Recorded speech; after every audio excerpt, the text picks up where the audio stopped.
Yo, hey guys, Mike, so let's go. Alright.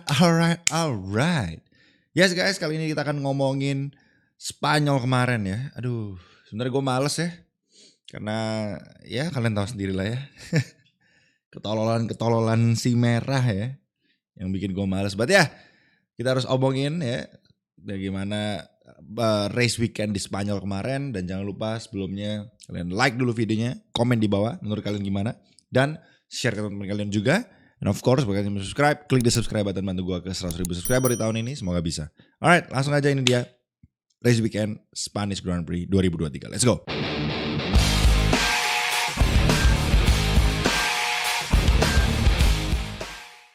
Alright, ya seperti kalian lihat, balapannya sebetulnya kalau disimbolkan dalam satu kata tuh sebenarnya bosan gitu ya. Kalau kalian perhatikan memang bosan banget balapannya sebetulnya. Karena lagi-lagi Max berada di depan.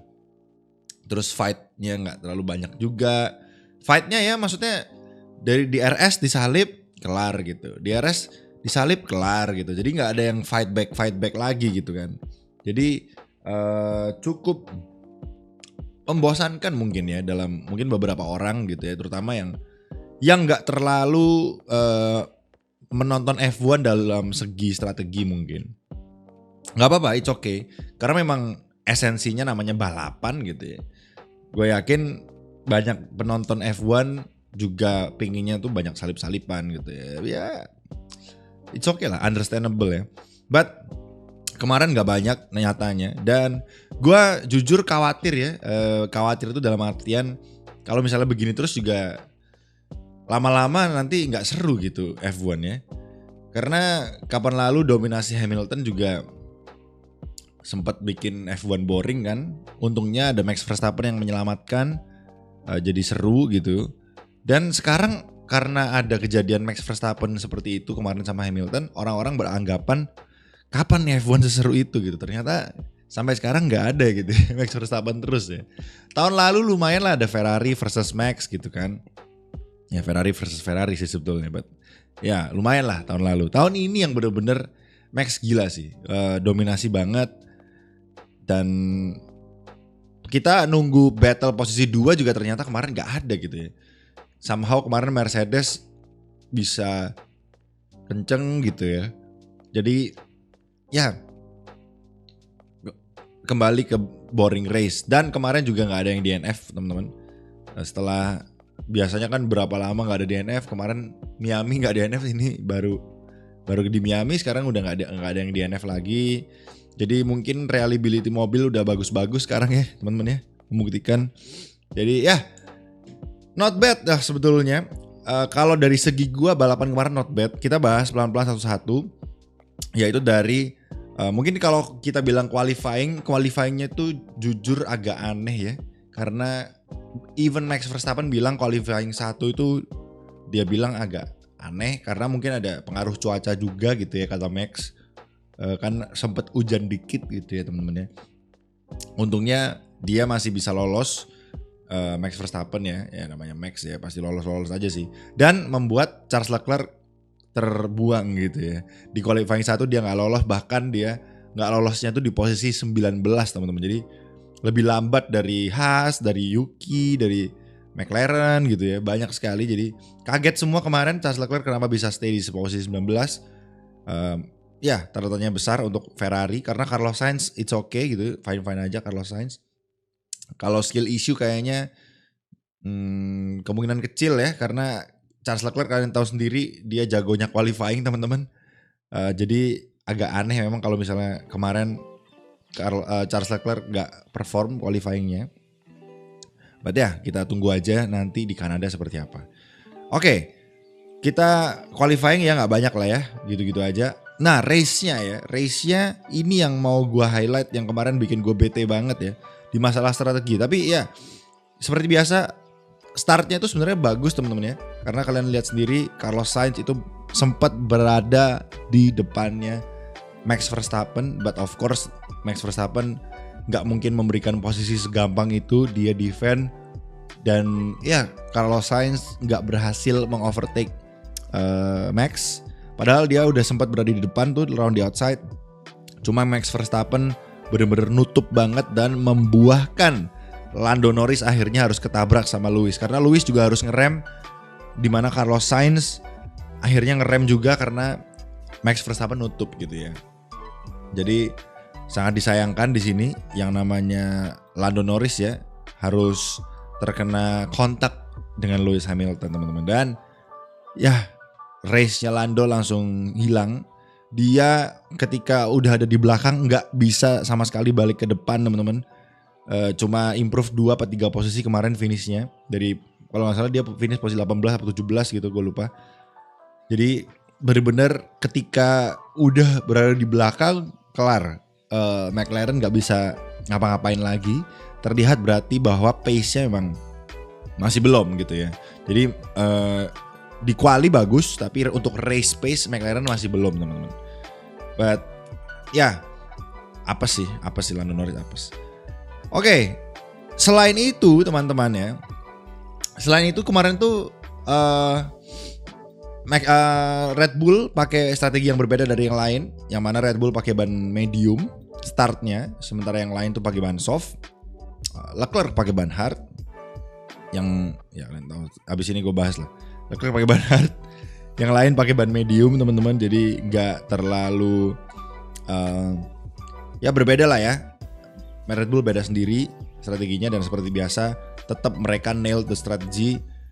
Perez kemarin bisa finish di depan dari posisi 12, Russell finish di posisi ketiga dari start dari posisi 12 ya.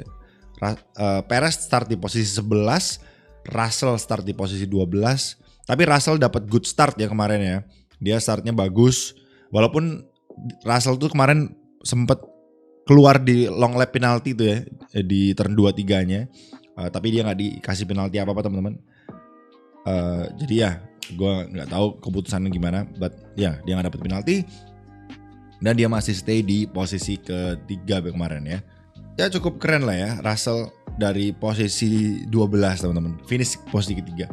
Jadi membuktikan bahwa upgrade yang dibawa oleh Mercedes itu berhasil teman-teman. So far berhasil. Walaupun memang belum bisa mengejar yang namanya Max Verstappen of course. Kemarin Lewis Hamilton finish 20-an detik di belakang Max Verstappen. Jadi masih jauh lah untuk bisa ngejar Max. So let's see ya bagaimana next upgrade dari Mercedes. Karena Mercedes tuh serius banget ya upgrade-nya berhasil. Dan mereka benar-benar meninggalkan konsep zero pot-nya untuk menjadi full side pot gitu ya. Dan it works gitu. Jadi kenapa gak dari kemarin lalu gitu kan. Ya mungkin mereka masih mau mempertahankan filosofi zero pot-nya di awal musim tahun 2023 ini. Namun ya gak bisa, jadi harus diganti side pot biasa. Berarti memang membuktikan bahwa zero pot itu tidak berhasil teman-teman ya. Seperti ya kalian lihat sendiri ketika ada side potnya sekarang langsung works teman-teman ya. Langsung ya lagi-lagi belum mengejar Max tapi works ya. Dia bisa mengalahkan Ferrari dan juga Aston Martin. At least kemarin di Spanyol. Kita masih belum bisa mengambil kesimpulan untuk Mercedes karena baru satu race, bisa aja masih hoki mungkin. Jadi kita tunggu Kanada dan satu race lagi at least gitu ya. Jadi 3 race lah kita pantau. Tapi kalau berbicara Mercedes sih gue percaya Mercedes bisa memberikan upgrade yang optimal ya. Ini tim yang 8 kali juara konstruktor berturut-turut teman-teman. Jadi gak kaleng-kaleng gitu. Berbeda dengan tim yang satu ini ya. Sebenarnya gue malas ngobrolnya. Ngobrolin tim goblok ini sebenarnya gue males ya. Ya Ferrari ya. Sayang sekali kemarin Carlos Sainz start di posisi kedua teman-teman ya. Start di posisi kedua Carlos Sainz teman-teman. Kemarin finish di posisi kelima, turun 3 posisi, kesalip sama yang start di posisi ke-11, kesalip sama yang start di posisi ke-12. Carlos Sainz, come on mate. Dia turun itu kesalipnya sama pembalap-pembalap yang startnya di belakang. Secara logika kalau lu start di depan, ya lu jauh gitu di depan. Walaupun memang gak ngejar Max, tapi at least menjauh lah daripada start yang di belakang. Oke lah kesalip sama Lewis, dia start di posisi berapa? 5 kemarin ya. 5 apa 6 gue lupa.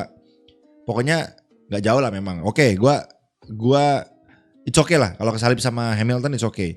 Tapi kesalip sama Russell sama Perez itu menurut gue gak oke gitu. Karena kalian perlu ingat juga Ferrari juga bawa upgrade ya di Spanyol.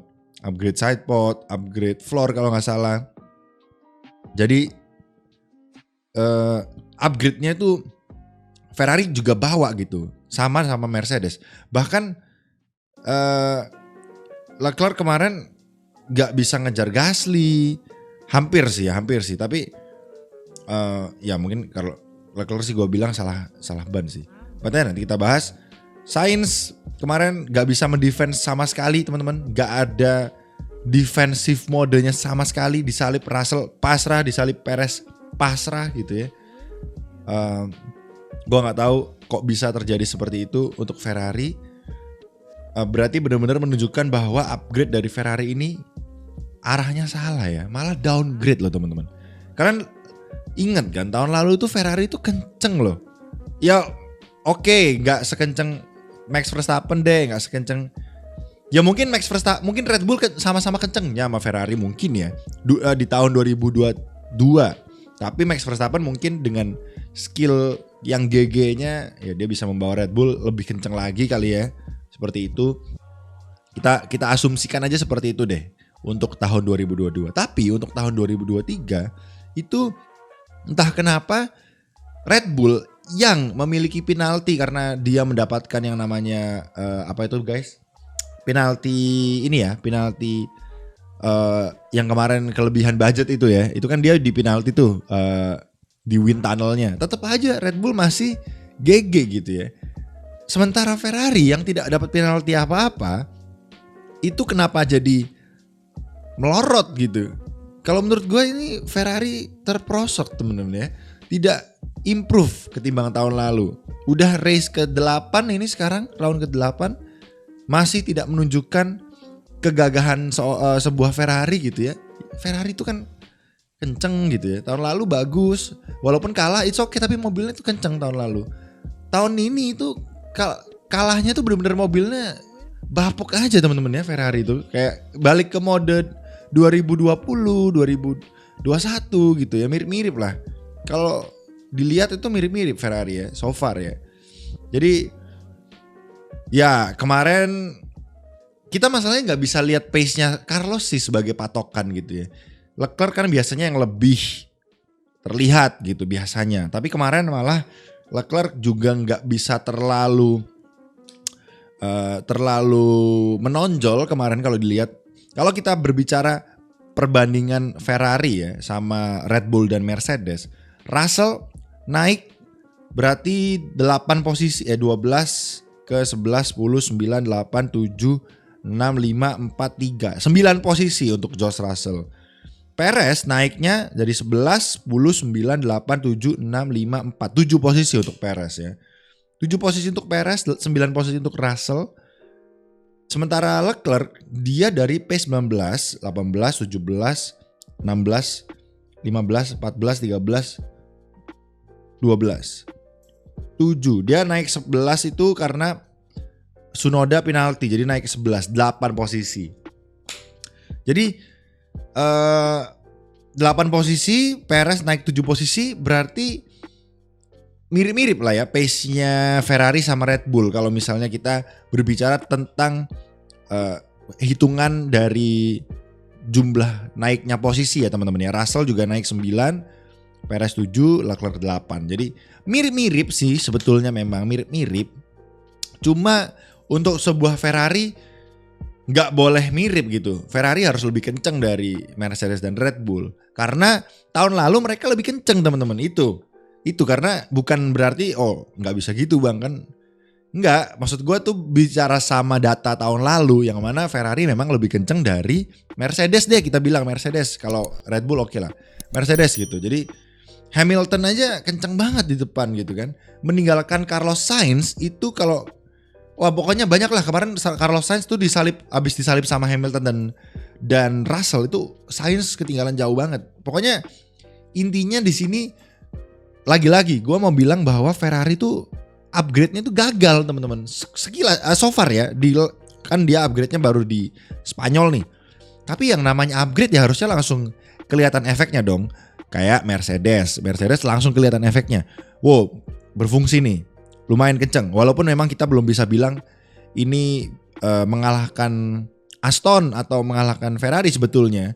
Karena ini baru satu race, siapa tahu masih hoki. Tapi melihat performa Hamilton yang kemarin kenceng banget, maksudnya memang nggak ngejar Max sekali lagi ya. Tapi Hamilton tuh kemarin ketika udah nyalip Sainz itu langsung jauh banget teman-teman ya Hamilton ya.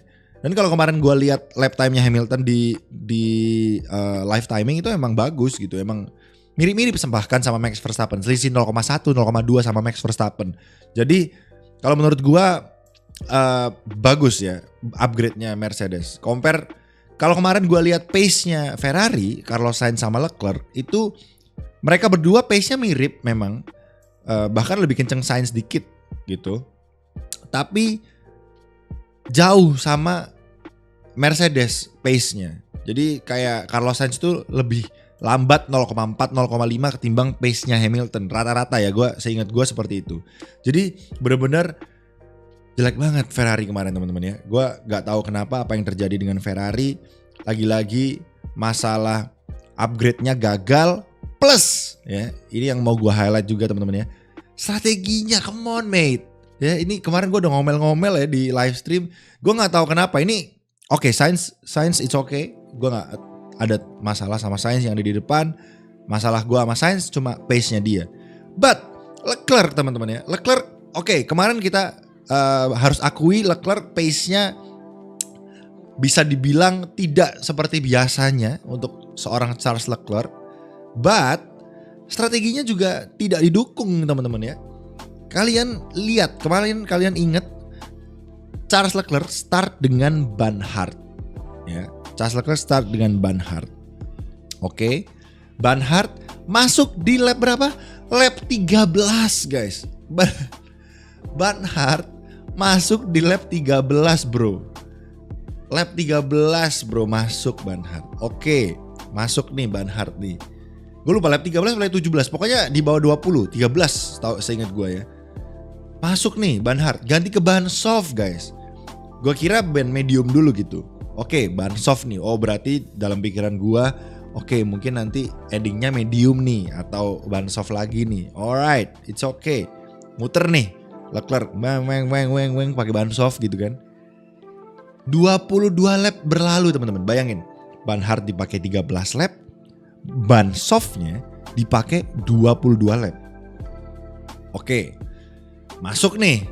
Ya kan? Gue lupa masuk di lap berapa, pokoknya lap ke-40-an juga gitu ya. Masuk 20 sekian lap, pokoknya intinya bannya Charles Leclerc. Masuk ganti ke ban apa teman-teman?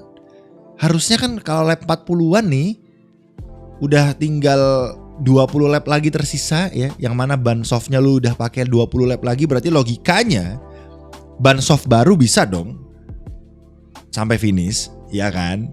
Oke, dari data ban softnya pace-nya nggak bagus nih. Baiklah, kita ganti ke ban medium aja nih. Boleh, ban medium. Tapi apa? Tidak seperti itu guys. Yang dikasih apa? Ban hard anjim. Ban hard teman-teman. Oke lah kalau misalnya data mereka, oh ban hard yang tadi bagus nih pace-nya nih. Di lap-lap awal, di 13 lap awal ban hard pace-nya bagus nih compare sama ban soft. Gimana kalau kita pakai ban hard lagi aja? Tapi ban hard baru. Nggak sampai di situ teman-teman. Ban hard bekas anjir. Ban hard bekas 13 lap yang tadi dikasih sampai finish teman-teman ke Charles Leclerc. Oh mate, come on. Even Charles Leclerc aja merengek minta ban soft teman-teman. Ini gue ada rekamannya, kalian dengerin. And the box this lap for hard. No. Let's go for soft guys. Copy that. We are doing hard. Ya, dari rekaman tadi kalian bisa dengerin ya. Bagaimana Charles Leclerc itu udah minta ke ban soft. Bahkan Safi ya, si kampret Safi ini udah bilang oke gitu. Confirm atau apa gitu, gue lupa. Dengerin tadi di rekaman. Tapi tiba-tiba pas masuk dia bilang lagi si Safi, we are going hard, you are going hard, come on mate. Dan hardnya itu hard second guys. Gue gak tahu ini gimana strateginya Ferrari. Kok bisa, maksudnya gini loh. Kalau misalnya dikasih ban soft baru nih, jebret ban soft karena Leclerc minta ban soft nih. Terus tiba-tiba pace-nya Leclerc memang melempem, ya udah, memang berarti salahnya di Leclerc atau salah di mobilnya yang nggak kenceng. Tapi kalau kita ngelihat hal seperti ini, itu kan kita jadi bertanya-tanya, ini yang bikin pelan Leclerc apa strateginya yang geblek gitu. Kan jadi tanda tanya besar, kita jadi mau ngejudge yang mana gitu. Kita sebagai penonton kan kita bisa berpikir secara logika gitu. Ini ban yang udah lama 13 lap lamanya dikasih lagi ke Leclerc di lap 40-an. Bahkan kalian inget guys, Leclerc itu finish itu ban hardnya itu kepake sekitar 50-an lap teman-teman ya. 50 lap kalau gak salah finishnya. Jadi bener-bener bannya tuh udah tua banget. Memang ngejar Gasly ya. In the end hampir doang nih. Dapat DRS Gasly tapi gak nyalip-nyalip terus ya dari tadi ya. Jadi bener-bener udah kalah ban kalau menurut gua sih. Gasly emang pakai ban hard juga sama. Cuma ban hardnya Gasly lebih muda teman-teman ya. Jadi itu yang gua tanda tanya besar. Oke, mungkin emang ban hard lebih bagus ya karena banyak sekali pembalap yang finish di akhir itu menggunakan ban hard. Ada Carlos Sainz, ada Lance Stroll, Alonso, Ocon, Zhou, banyak yang finish pakai ban hard. Berarti memang oke lah, ban hardnya bagus nih di track ini gitu ya. Tapi teman-teman, kenapa dikasih ban hard bekas? Itu doang sih yang gua bete-nya. Kenapa ban hard bekas? Kenapa nggak ban hard baru gitu? Karena kemarin Naufal ngecek katanya ban hard baru tuh masih available untuk Ferrari, masih ada, bukan habis bannya gitu ya. Jadi ya, gua sih kemarin lebih bagus medium ya, karena medium juga banyak yang pakai. Bahkan Verstappen, Hamilton, Russell aja finish dengan ban soft teman-teman. Jadi menurut gua nggak make sense sih kalau memang ban hard lebih bagus dari ban soft. Gua masih agak nggak percaya gitu. Memang kita nggak lihat datanya sih, tapi come on, masa iya sih orang Verstappen, Hamilton, Russell, Perez aja pakai ban soft di akhir gitu kan?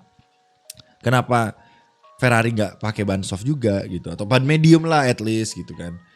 Aduh, gue udah capek sih teman. Gue udah capek ngomel-ngomel kemarin karena emang bener-bener ini kejadian yang tidak bisa gue terima sih.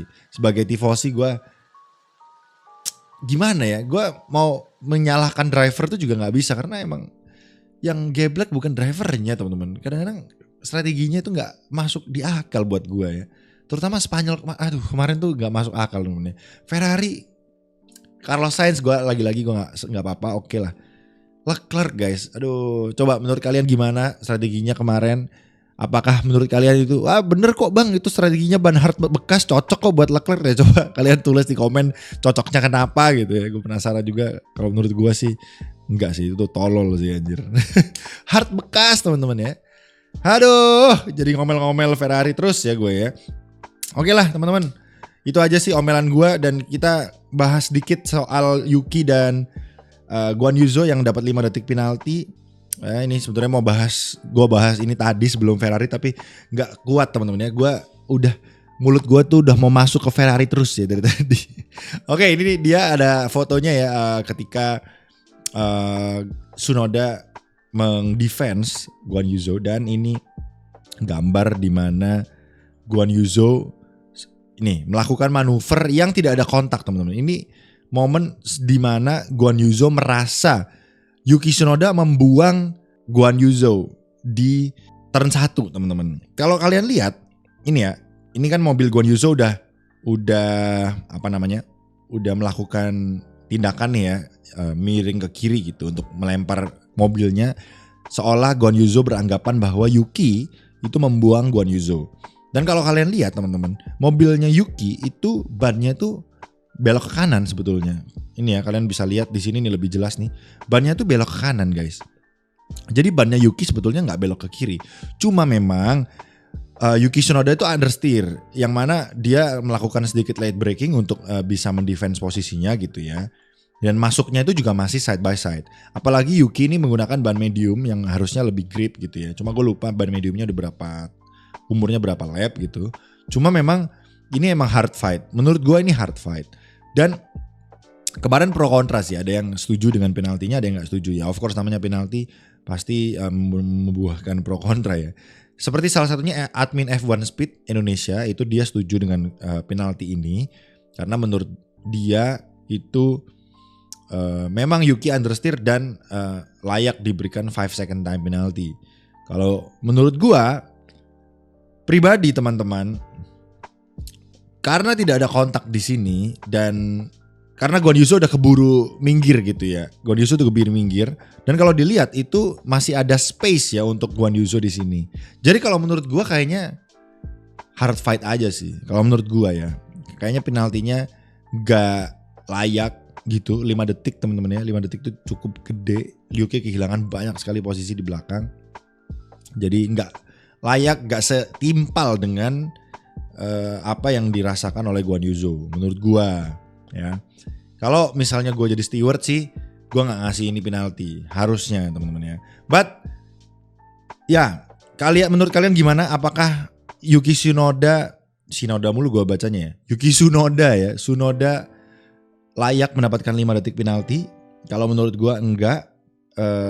Ini terlalu harsh buat Yuki. Sekali lagi teman-teman, hard fight aja sih menurut gue. Karena mereka masuknya itu side by side teman-teman ya. Jadi Yuki Tsunoda pun masih punya hak untuk mendefend sebetulnya. Berbeda dengan beberapa kasus di lap-lap sebelumnya yang memang masuknya jauh, salah satu mobil moncongnya lebih depan. Ini kalau kalian perhatikan Yuki Tsunoda itu ketika masuk ke corner itu memang masih side by side banget gitu. Jadi menurut gue Yuki Tsunoda nggak layak sih untuk dapat 5 detik penalti itu kayaknya nggak make sense karena dia kehilangan poin teman-teman. Sayang banget gitu ya. Jadi setelah itu juga Guan Yu Zhou nggak bisa nyalip Yuki lagi gitu. Jadi menurut gua Yuki udah fight mati-matian untuk mempertahankan posisi 9 dia gitu. So gua rasa itu aja teman-teman, nggak usah panjang lebar. Silakan tulis komentar menurut kalian gimana tentang race-nya, menurut kalian Yuki sama Guan Yu Zhou gimana, apakah layak penaltinya, dan menurut kalian Ferrari gimana? Ferrari lagi ya. But ya, gue cuma mau bilang congratulations untuk Mercedes ya, udah kembali.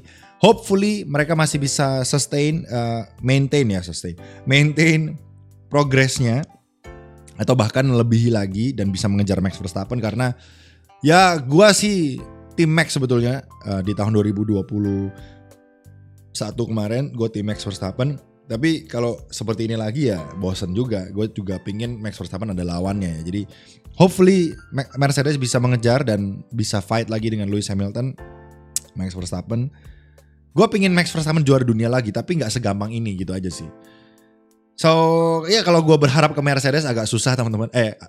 Gue berharap ke Ferrari agak susah, jadi gue berharap ke Mercedes aja teman-teman.